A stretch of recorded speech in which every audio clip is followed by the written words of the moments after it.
Chances हैं India alliance के सरकार बनाने के, और जो दावा एनडीए की तरफ से आज किया जा रहा है सरकार बनाने का, उसमें कितना दम है? विकास चंदा दिल्ली से हमारे साथ जुड़ गए हैं। विकास, फिलहाल दिल्ली में किस तरह की हलचल, क्योंकि पूरे देश की निगाहें इस वक्त दिल्ली पर टिकी हुई हैं। एक तरफ एनडीए की आज बैठक होनी है जिसमें चंद्रबाबू नायडू और नीतीश मौजूद रहेंगे, दूसरी तरफ इंडिया अलायंस की बैठक भी बेहद महत्वपूर्ण हो जाती है।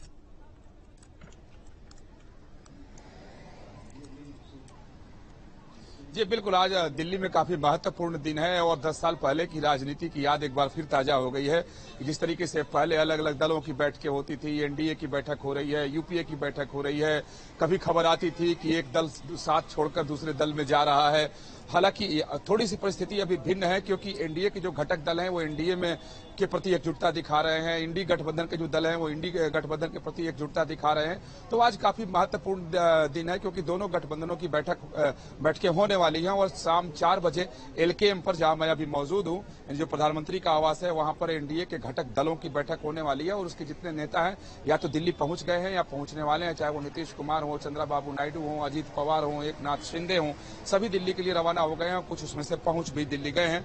तो काफी महत्वपूर्ण है और सबसे बड़ी बात इसमें यह देखने वाली होगी कि इस बार एनडीए की सरकार बनने जा रही है क्योंकि बीजेपी के पास अपना कोई मेजोरिटी नहीं है। तो जो एक एनडीए की एक मजबूरी थी कि अटल बिहारी वाजपेयी के जमाने में हमने देखा था, तो इस बैठक के पहले ही तमाम बातें सामने आने लगी हैं कि नीतीश कुमार ने अपनी शर्तें रख दी, चंद्रबाबू नायडू ने अपनी शर्तें रख दी। कहा जा रहा है, जो जानकारी मिली है, नीतीश कुमार ने अटल बिहारी वाजपेयी के जमाने के फॉर्मूले को अपनाने की बात कही है, कॉमन मिनिमम प्रोग्राम बनाने की बात कही है, साथ ही चंद्रबाबू नायडू ने लोकसभा अध्यक्ष पद की मांग रख दी है। तो तमाम सारी बातें हैं। तो अब देखना होगा कि जब बैठक होता है और बैठक के बाद क्या कुछ चीजें सामने निकल कर आ रही हैं। लेकिन इसी बीच एक खबर आ गई कि 8 तारीख की शाम को प्रधानमंत्री नरेंद्र मोदी तीसरी बार शपथ लेने जा रहे हैं। विकास, देखिए, संभावनाएं बहुत कुछ कहती हैं और जिस तरह से मांग रख दी गई है टीडीपी की तरफ से और जेडीयू की तरफ से, मंत्रालय, बेहद अहम मंत्रालय टीडीपी की तरफ से मांगे गए हैं। लोकसभा स्पीकर की कुर्सी भी मांगी गई है, साथ ही साथ स्वास्थ्य, शिक्षा, रेल मंत्रालय, वित्त मंत्रालय, ये सब मांगे रख दी गई हैं। ये बेहद महत्वपूर्ण हो जाते हैं मंत्रालय। क्या ये बीजेपी अपने साथी दलों को दे पाएगी? और नहीं दे पाएगी तो फिर सरकार चलाना भी आसान बीजेपी के लिए नहीं होगा।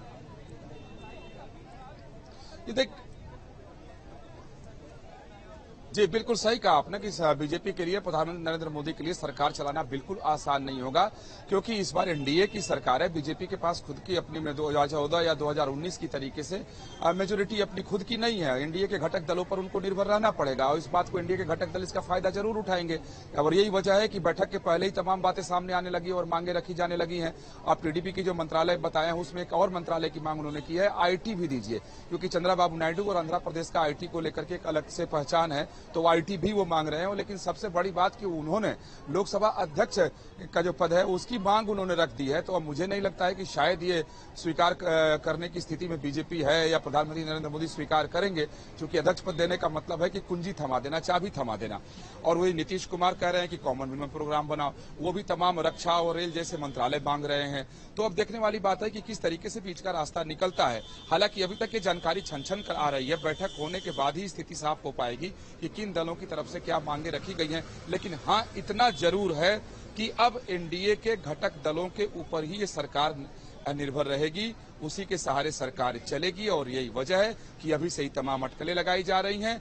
इंडी गठबंधन और कांग्रेस में भी उम्मीद है कि अगर नीतीश कुमार और चंद्रबाबू नायडू एनडीए का अगर साथ छोड़ देते हैं तो फिर से वो लोग सत्ता में आज आ सकते हैं और सत्ता में आने का रास्ता उनका साफ हो जाएगा। और जो खबरें कल आ रही थी, हालांकि आज शरद पवार ने उसका खंडन किया कि उन्होंने चंद्रबाबू नायडू या नीतीश कुमार से बात की है, इसके का खंडन किया है शरद पवार ने। लेकिन राजनीतिक गलियारे में ये कहा जाता है, एक मुहावरे के तौर पर प्रयोग किया जाता है कि जिस बात का खंडन शरद पवार कर दें तो मानिए उसके वो उलट जा रहे हैं। तो अगर उलट अर्थ लगाया जाए मतलब उनकी बातचीत इन नेताओं से हो रही है। अगर हो रही है, निश्चित तौर पर हो भी सकती है क्योंकि गठबंधन की राजनीति है और जिसको जहां पर सहजता ज्यादा रहेगी वहां पर वो जा सकता है। हालांकि अभी तक नीतीश कुमार और चंद्रबाबू नायडू ने एनडीए के प्रति अपनी आस्था जताई और कहा है कि वो एनडीए में है और एनडीए की ही सरकार बनेगी। तो कह सकते हैं कि आज दिन भर दिल्ली में हलचल है, बीजेपी में भी अपनी बैठकें हो रही हैं, पीएम के यहाँ अभी बैठक चल रही है मंत्रिपरिषद की, जो थोड़ी देर में अब समाप्त हो जाएगी। 11:30 बजे से ही बैठक यहाँ पर शुरू हुई है, फिर शाम को 3:30 बजे से सारे एनडीए के घटक दल के नेता आ जाएंगे। तो आज का दिन जो है राजनीतिक तौर पर काफी हलचल भरा दिन है दिल्ली में। ठीक है विकास, नजर बना के रखिएगा। बहुत बहुत शुक्रिया आपका तमाम सारी जानकारी।